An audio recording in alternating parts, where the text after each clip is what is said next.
ओम अज्ञानतिमिरान्धस्य ज्ञानाञ्जनशलाकया चक्षुरुन्मीलितं येन तस्मै श्रीगुरुवे नमः। ज्ञानाञ्जनशलाकया चक्षुरुन्मीलितं येन तस्मै श्रीगुरुवे नमः। जय श्री कृष्ण चैतन्य प्रभु नित्यानंद श्री अद्वैत गदाधर श्रीवासादि गौर भक्त वृंद। हरे कृष्ण कृष्ण कृष्ण हरे हरे, हरे राम राम राम हरे हरे।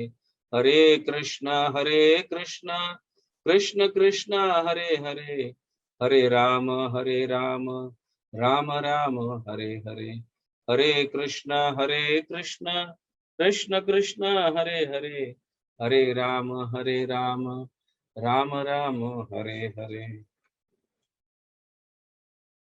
हरे कृष्ण।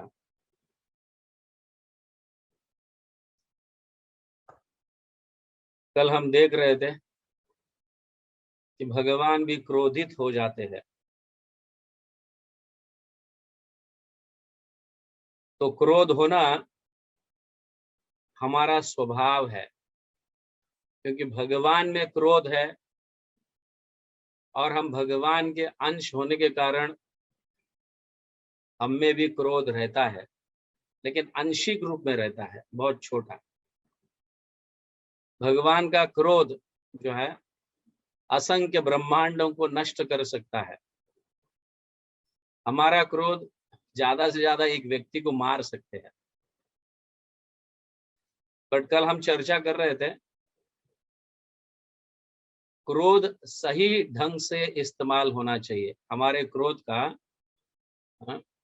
गुस्सा जो है ये स्वभाव है हमारा। जैसे भगवान में अनेक गुण है, उसी तरह से हम में भी वो सब गुण है जो भगवान में है, क्योंकि हम भगवान के अंश हैं। जैसे समंदर के पानी से, मतलब पानी जैसा खारा होता है, तो उससे उस समंदर से अगर कुछ पानी ग्लास में निकाला जाए तो वो ग्लास में जो पानी है उसका स्वभाव नहीं बदलता है, वो खारा ही रहता है, क्योंकि वो समंदर का अंश है। ठीक उसी तरह से हम भगवान के अंश होने के कारण भगवान में जो गुण है वो हम में है, लेकिन आंशिक रूप में है। तो यहाँ कहा गया है कृष्ण भक्ति रसभाविता मति, कृष्ण भक्ति रसभाविता मति क्रियताम यदि कुतोपि लभ्यते तत्र लौल्यम अपि मूल्यम एकलम जन्म कोटि सुकृतैर न लभ्यते। अगर कहीं कृष्ण भक्ति मिल रही है, क्रियताम यदि कुतोपि लभ्यते, कहीं मार्केट में अगर कृष्ण भक्ति मिल रही है कहीं, तो उसे खरीद लो,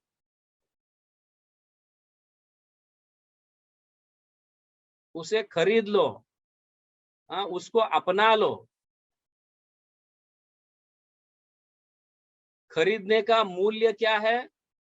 लौल्यम अपि एकलम, एक ही मूल्य है उसका कीमत जो है वो एक ही है। वो क्या है? लालसा, लालच, भगवान के भक्ति करने के प्रति लालसा, भगवान का नाम लेने के प्रति लालसा, लोभ जो है, भगवान का भक्ति करने का लोभ, भक्तों का संग करने का लोभ, नाम ज्यादा से ज्यादा करने का लोभ। हम कई बार सुनते हैं कि ये 6 दोष जो है हमारे, काम क्रोध लोभ मोह मद मत्सर, इसको त्यागना चाहिए। इसका अर्थ ये नहीं कि हम इसे छोड़ दें, काम से मुक्त हो जाए, क्रोध से मुक्त हो जाए, लोभ से मुक्त हो जाए, नहीं। इसको सिर्फ सही ढंग से इस्तेमाल करना है। हम अपने लिए, अपने इंद्रिय तृप्ति के लिए काम क्रोध लोभ मोह मद मत्सर करते थे, तो इसको भगवान की सेवा में लगाया जा सकता है। जैसे यहाँ कहा गया तत्रम लौल्यम अपि एक मूल्यम, मतलब एक ही उसकी कीमत है। भगवान की भक्ति प्राप्त करने की कीमत जो है वो एक ही है, यहाँ पे ग्रंथों में हमारे कहा जा रहा है। तो वो एक ही कीमत कौन सा है? वो है लोभ, भक्ति के प्रति लोभ। भगवान का नाम ज्यादा से ज्यादा जप करने के प्रति लोभ, तभी ये हो पाएगा। लोभ है तो ही तो, त्याग देंगे तो कैसे होगा? एक बहुत सुंदर कहानी है, शायद ये मैं कई बार दोहराया हूं इसे। तो एक व्यक्ति घर में झगड़ा कर कर आ जाता है मंदिर में, और वहां के एक महंत को कहने लगता है कि प्रभु मुझे बहुत मैं बहुत क्रोधित हूं, मुझमें बहुत क्रोध है, मुझमें बहुत कामना है, मुझमें बहुत लालसा है, कृपया कर कर मुझे अपना लो, आपका शरण ग्रहण करके मैं इन सारे चीजों को त्यागना चाहता हूं, ऐसे कह। उसके पहले, ये व्यक्ति आने से पहले सुबह से एक व्यक्ति बैठा रहता है, मैं सब कुछ छोड़कर आया हूं, काम क्रोध लोभ मोह मद मत्सर सब कुछ छोड़कर आया हूं आपके चरणों में, आप मुझे कृपा कर कर स्वीकार कीजिए। यही मंत्र को, यही भक्त को, यही व्यक्ति को कहने लगता है। लेकिन सुबह के समय वो व्यक्ति जो है, जो सब कुछ छोड़कर आया है, उसको बोलते हैं तुम बैठ जाओ, इधर मंदिर के एक कोने में बैठ जाओ। और काफी लंबे समय से बिठा कर रखा होता है। तो ये भक्त अपनी आरती कर रहा है, भगवान को उठाया है, श्रृंगार किया है, वापस आरती किया है, और फिर प्रसाद भोग लगाता है, भोग निकालता है, ग्रहण करता है, और दोपहर को सो जाता है, 4 बजे उठकर आता है। तब तक सुबह आया हुआ व्यक्ति वो बैठा ही रहता है वहां पे।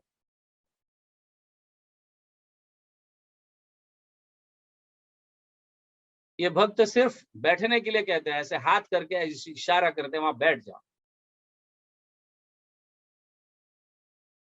तो ये समझते हैं कि ये व्यक्ति समझता है अभी मेरे को बुलाएगा, तभी बुलाएगा, अपना कार्य खत्म होने के बाद मुझे कुछ बोध देगा, कुछ उपदेश देगा, ऐसे सोचकर वो व्यक्ति बैठा हुआ रहता है। लेकिन जो शाम को आया हुआ व्यक्ति जो कह रहा है मैं कामी हूं, लोभी हूं, क्रोधी हूं, मुझे कुछ उपदेश दे दो,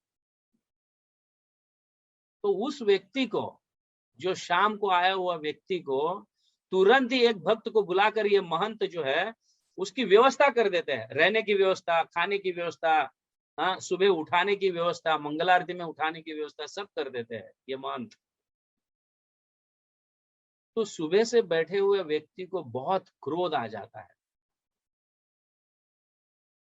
तो वो व्यक्ति इस महंत के पास आता है, प्रभु सुबह से मैं बैठा हूं, सब कुछ त्याग कर आया हूं, काम क्रोध लोभ मोह मद मत्सर सब कुछ त्याग कर आया हूं, और ये व्यक्ति अभी अभी आया हुआ और आप उसकी सब व्यवस्था कर दी है, आप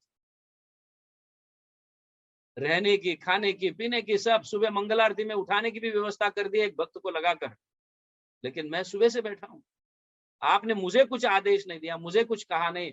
वो व्यक्ति अभी अभी आया है, उसको सब कुछ कहा, सब कुछ व्यवस्था कर दिया आप। तो ये महंत कहते हैं, प्रभु आप सब कुछ छोड़कर आए हो, काम क्रोध लोभ मोह सब कुछ छोड़कर आए हो, हाँ? तो उसको कैसी हम भगवान की सेवा में लगा सकते हैं? ये व्यक्ति के पास काम क्रोध लोभ सब कुछ है, सिर्फ वो अपने इंद्र तृप्ति के लिए कर रहा था, अभी उसे भगवान की सेवा में लगाना। तो कहने का तात्पर्य, हम सब कुछ त्याग नहीं सकते। अगर काम क्रोध लोभ सब त्याग देंगे तो हम सेवा नहीं कर पाएंगे। यस, भगवान की भक्ति प्राप्त होने की कामना होनी चाहिए। हाँ, काम वासना है तो भी बच्चों की उत्पत्ति कर कर उनको भगवान की सेवा में लगाना चाहिए। क्रोध भगवान की सेवा में लगानी चाहिए, जैसे हनुमान ने लगाया था। हाँ, जब हनुमान को बंदी पकड़कर रावण का पुत्र जो है रावण के सामने लेके आए, तो रावण कई प्रकार के गालियां दे रहा था हनुमान जी को। तू बंदर है, तुझे बुद्धि नहीं है, हाँ, तू मेरे वाटिका, अशोक वाटिका जो है, गार्डन को पूरा खराब कर दिया, बंदर कहीं का, ये कहीं का, अनेक प्रकार के गालियां दिए। और हनुमान हंसते रहे। लेकिन जब उन्होंने ये कहा, रावण ने, कि तेरा प्रभु भिखारी है, दर दर भटक रहा है, हाँ, इस तरह से जब भगवान राम को गाली देने लगा, तब हनुमान क्रोधित होकर लंका जला दिए। तो क्रोध को त्यागना नहीं है, क्रोध को सिर्फ सही ढंग से उसका उपयोग करना है। उसी तरह से काम को भी त्यागना नहीं है, उसे सही ढंग से भगवान की सेवा में लगाना है। लोभ को भी भगवान की सेवा में लगाना है। यहाँ तो हमारे आचार्य कह रहे हैं वो एक ही मूल्य है, एक ही कीमत है, लोभी होना। भगवान के भक्ति के लिए, भगवान के नाम के जप करने के लिए लोभी होना चाहिए। तत्रम लौल्यम अपि एक मूल्यम। लौल्यम मतलब लोभ। तो जन्म कोटि सुकृतेर न लभ्यते। भक्ति प्रभु किसी को प्राप्त नहीं होती है। कोटि कोटि जन्म पुण्य करोगे तो भी भक्ति नहीं प्राप्त होती है। इसलिए कहीं मिल रहा है, किसी भक्त के पास मिल रहा है, तो दौड़ के जाओ, भागते भागते जाओ उसके पास और उसे खरीद लो, उसे खरीद लो। कीमत देकर खरीदो, फ्री में नहीं, कीमत देकर खरीद लो। कीमत देने से क्या होगा, उसका मूल्य बढ़ेगा। समझ गए ना? जब किसी चीज की कीमत होती है तो मूल्यवान बन जाता है वो वस्तु। अगर किसी की कीमत नहीं होती है तो उसके लिए बहुत चीप है, सस्ती है, इसलिए वो किसी तरह से भी इस्तेमाल करेगा उस वस्तु का। इसलिए कीमत देकर खरीद लो। तो उसकी कीमत क्या है? लोभी होना। जो भक्त लोभी है भगवान का नाम उच्चारण करने के लिए, भगवान की भक्ति करने के लिए, हाँ, भक्तों का संग प्राप्त करने के लिए लोभी है, वही भक्त आगे बढ़ता है भक्ति में। इसलिए कुछ त्यागने की आवश्यकता नहीं। Don't give up your nature. हमारे नेचर, हमारे गुणों को त्यागने की आवश्यकता नहीं, सिर्फ गुणों को भगवान की सेवा में लगाने की आवश्यकता है। नाउ हम धीरे धीरे भगवान के नाम के महिमा के विषय में सुना, फिर रूप कैसा ध्यान करना है इस विषय में सुना। अभी गुण पर हम गुण में प्रवेश करेंगे। भगवान के गुणों को भी हम समझने का प्रयास करेंगे। तो कोई गुणों को त्यागने की आवश्यकता नहीं, सिर्फ उसे भगवान की सेवा में लगाने की आवश्यकता है। इतनी ही देरी है। Okay, is it clear? So don't give up your qualities, भगवान की सेवा में लगाओ। भाव जो है सिर्फ हमारे इंद्रिय तृप्ति से निकाल के, या अपने लिए जो भाव है उसको निकालकर भगवान के प्रति सिर्फ उसको मोड़ना है, एक जगह से दूसरी जगह उसे मोड़ना है। दैट्स ऑल, यही भक्ति है।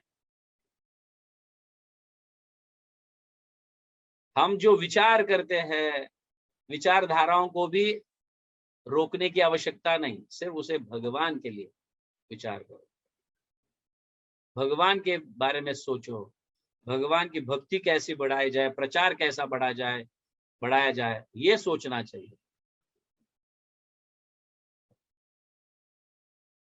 जब आप ऐसे सोचते रहेंगे तो हमारे गुण भगवान की सेवा में लगते रहेंगे और हम भक्ति में आगे बढ़ते रहेंगे।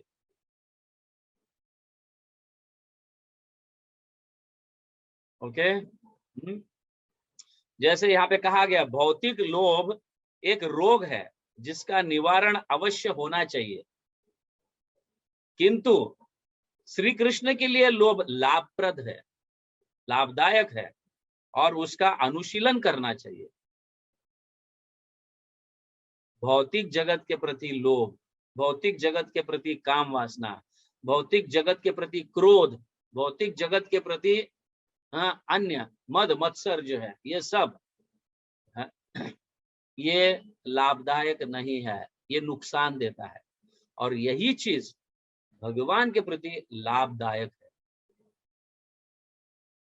तो ये विचार करो। ठीक है। जगत गुरु श्रील प्रभुपाद की जय, हरिनाम संकीर्तन की जय, गौर प्रेमानंदे, हरि हरि बोल।